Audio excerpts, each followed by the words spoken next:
Hello दोस्तों, नमस्कार, जय हिंद। आपका स्वागत है पुष्पराज स्टडी जोन में। आज हम बात करने वाले हैं अनुच्छेद 370 और 35 है एक संवैधानिक यात्रा यानी कि एमसीक्यू सीरीज रहने वाली है 1947 से 2019 तक, जो कि जम्मू कश्मीर के एकीकरण की पूरी कहानी है। जम्मू कश्मीर में क्या क्या हुआ और इसके तहत 370 की किस लिए धारा लगा, सब पर ये क्वेश्चन रहेगा। पहला क्वेश्चन, 1947 का जो विलय का क्षण क्या है। 1947 का विलय का क्षण क्या है, जो कि राजा हरि सिंह ने भारत के साथ विलय पत्र पर किस तारीख को हस्ताक्षर किए थे, उस पर है, जो कि क्वेश्चन आता है। तो वह है 26 अक्टूबर 1947। सही उत्तर इसलिए है 26 अक्टूबर 1947 क्योंकि 22 अक्टूबर को कबायली हमला हुआ था, जो कि 26 अक्टूबर की रात बारामूला में तबाही के बाद राजा हरि सिंह ने विलय पत्र पर हस्ताक्षर किए। माउंटबेटन ने इसे 27 अक्टूबर को स्वीकार किया, इसलिए इसका जो तारीख है यह माना जाता है। 1948 संयुक्त राष्ट्र का संकल्प लिया गया, जो कि 1948 के यूएन प्रस्ताव के अनुसार जनमत संग्रह कराने के लिए सबसे पहली शर्त क्या थी। 1948 में वह थी पाकिस्तान अपनी सेना और कबालियों को हटाएगा। तो इसका जो सही उत्तर है कि पाक सेना की वापसी होगी, यानी कि पाक सेना क्या करी, वापसी होगी। तो इसमें जो है कि क्रम महत्वपूर्ण था, क्योंकि पाकिस्तान को पहले पूरी सेना हटानी थी। चूँकि यह पहली शर्त कभी पूरी नहीं हुई, इसलिए जनमत संग्रह की नौबत ही नहीं आई।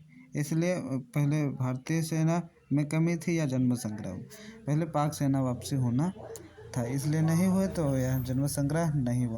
अगला जो पॉइंट रहने वाला है वह रहने वाला है कि अनुच्छेद 1949 में अनुच्छेद 370 का जन्म हुआ। तो भारतीय संविधान के किस भाग पार्ट में अनुच्छेद 370 को रखा गया था। वह था भाग 21 अस्थायी उपबंध, यानी कि उत्तर जो है सी सही है, क्योंकि भाग 21 का शीर्षक है कि temporary transitional and special provision है। अनुच्छेद 370 को शुरुआत से ही अस्थायी माना गया था, जबकि 371 को विशेष स्पेशल दर्जा दिया गया था। तो यही कारण था इस क्वेश्चन का, तो डिफाइन हुआ है। अगला है 1954 अनुच्छेद 35 का प्रवेश कैसे हुआ। तो अनुच्छेद 35 को भारतीय संविधान में किस प्रक्रिया द्वारा जोड़ा गया। वह है 1954 का राष्ट्रपति आदेश, यानी कि सही उत्तर है सी। अनुच्छेद 35 मुख्य संविधान की किताब में नहीं मिलता है, क्योंकि इसे संसद ने पास नहीं किया था। इसे 1954 में राष्ट्रपति ने कार्यकारी आदेश से जोड़ा था। इसे आदर्श अनुच्छेद भी कहा जाता है, जो कि आपके संविधान में नहीं है, तो मूल संविधान में नहीं है। तो अगला जो पॉइंट रहने वाला है क्वेश्चन का, अनुच्छेद 35 स्थायी निवासी की परिभाषा, यानी कि अनुच्छेद 35 के तहत जम्मू कश्मीर के गैर स्थायी निवासियों पर कौन सा प्रतिबंध नहीं था। वह था आपका लोकसभा चुनाव में वोट डालना। तो सही उत्तर जो आपका था कि सी है, क्योंकि जो गैर स्थायी निवासी जैसे शरणार्थी लोकसभा केंद्र के चुनाव में वोट दे सकते थे, क्योंकि वे भारतीय नागरिक थे, लेकिन वे राज्य की ज़मीन नहीं खरीद सकते थे, सरकारी नौकरी नहीं ले पा सकते थे और विधानसभा में वोट नहीं डाल सकते थे। इसलिए जो अनुच्छेद 35 के तहत जम्मू कश्मीर के गैर स्थायी निवासियों पर ये प्रतिबंध लगे थे। अगला जो क्वेश्चन रहने वाला है वह है कि कानूनी पेंच, यानी अनुच्छेद 370 क्लॉज 3 के अंदर क्या कहा गया है। तो अनुच्छेद 303 क्लॉज के मूल पाठ के अनुसार 370 को समाप्त करने के लिए किसकी सिफारिश अनिवार्य थी। वह थी जम्मू एंड कश्मीर संविधान सभा, जो कि सही आपका सी आंसर है, क्योंकि यही सबसे बड़ी कानूनी बाधा थी, जो कि जम्मू कश्मीर की संविधान सभा 1957 में भंग हो चुकी थी। व्याख्या यह थी कि चूंकि अब वह सभा अस्तित्व में नहीं है, इसलिए 370 को कभी हटाया ही नहीं जा सकता था। तो ये आपके जो थी कुंजी वह थी कॉन्स्टिट्यूशन असेंबली, जो कि डिसॉल्व जो थी 1957 में। अगला जो नेक्स्ट क्वेश्चन है, नेक्स्ट है कि 2018 आधार तैयार करना, यानी कि 19 दिसंबर 2018 को राष्ट्रपति शासन के दौरान संविधान के किस प्रावधान को निलंबित किया गया था? हुआ था अनुच्छेद 3 का, परंतु प्रोविज़न जो था वह यह था कि अनुच्छेद 3 को अनुच्छेद 3 परंतु कहता है कि राज्य के पुनर्गठन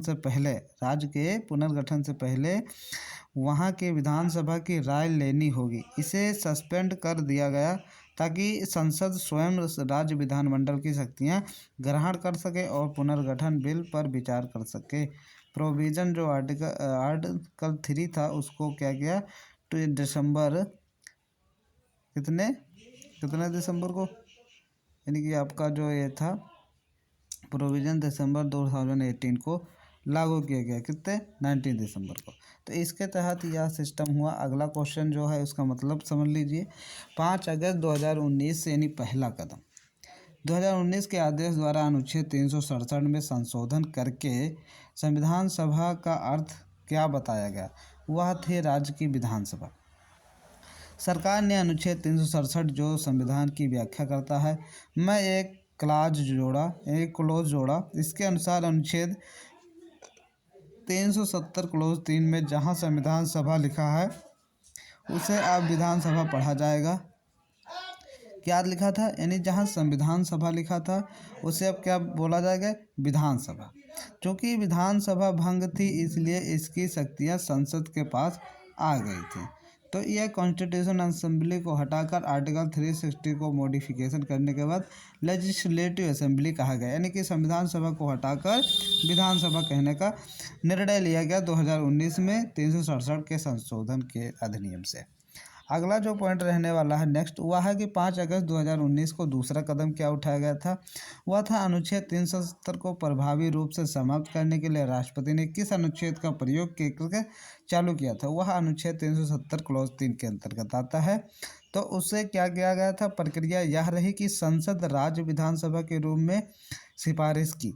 दूसरा था उस सिफारिश के आधार पर राष्ट्रपति ने 370 क्लॉज 3 के तहत अधिसूचना जारी कर दी कि 370 के सभी खंड अब लागू नहीं होंगे। तो जो एब्रोगेटेड हुआ यानी कि जो पास हुआ वह राष्ट्रपति ने किया था अनुच्छेद 370 क्लॉज 3 के अंतर्गत। अगला जो पॉइंट रहने वाला है वह यह है कि पुनर्गठन लद्दाख की नई स्थिति क्या थी? यानी जम्मू और कश्मीर पुनर्गठन विधेयक 2019 के तहत लद्दाख को क्या दर्जा दिया गया था? बिना विधानसभा वाला केंद्र। आपका जो यह जम्मू कश्मीर है और इधर लद्दाख है तो यह यूटी विथ लेजिस्लेटिव यानी कि विधानसभा सहित है और यह विधानसभा सहित नहीं। तो लद्दाख जो था अब चंडीगढ़ या अंडमान निकोबार की तरह बिना विधानसभा वाला यूटी है।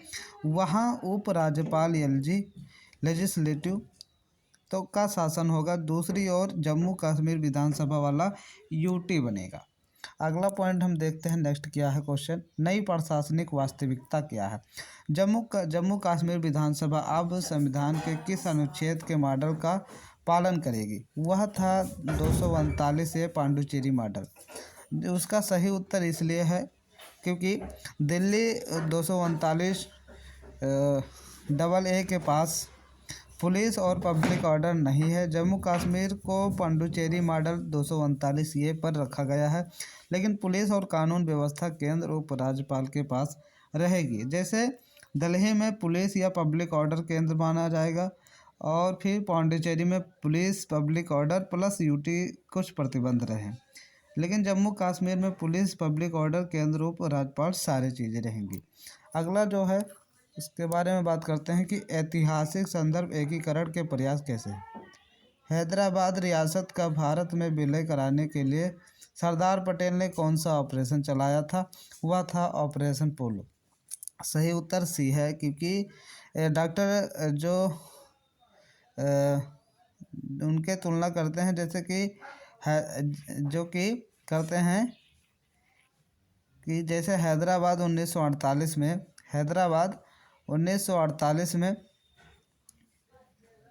में पुलिस एक्शन और जूनागढ़ में दबाव का का प्रयोग हुआ है। वैसे ही राष्ट्र निर्माण में कभी कभी कड़े फैसले लेने पड़ते हैं। यह गाजर और लाठी की नीति का हिस्सा था। तो आप समझ सकते हैं कि इसका तुलना कैसे हुआ है। अगला हम पॉइंट देखते हैं कि निष्कर्ष क्या है। निष्कर्ष यानी कि एकीकरण का चक्र पूरा कैसे हुआ, जैसे लद्दाख एंड जम्मू कश्मीर। तो आप देख सकते हैं एक संविधान एक ध्वज, एक संविधान और एक ध्वज का नारा। उसके बाद में 106 केंद्रीय कानून लागू, आरटीआई आरटी आदि लागू हुए। दोहरी नागरिकता समाप्त हुई। उसके बाद महिलाओं को संपत्ति का समान अधिकार दिया जाने लगा। तो इतिहास के लंबे कालखंड में देखें तो राष्ट्र निर्माण कठिन फैसलों से ही होता है।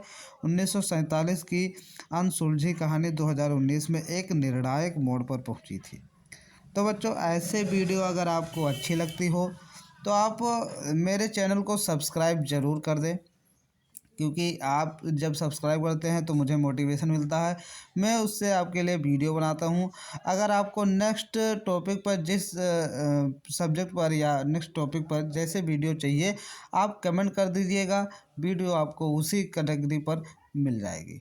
चलिए बच्चों, अगले वीडियो पे मिलते हैं, तब तक धन्यवाद, जय हिंद।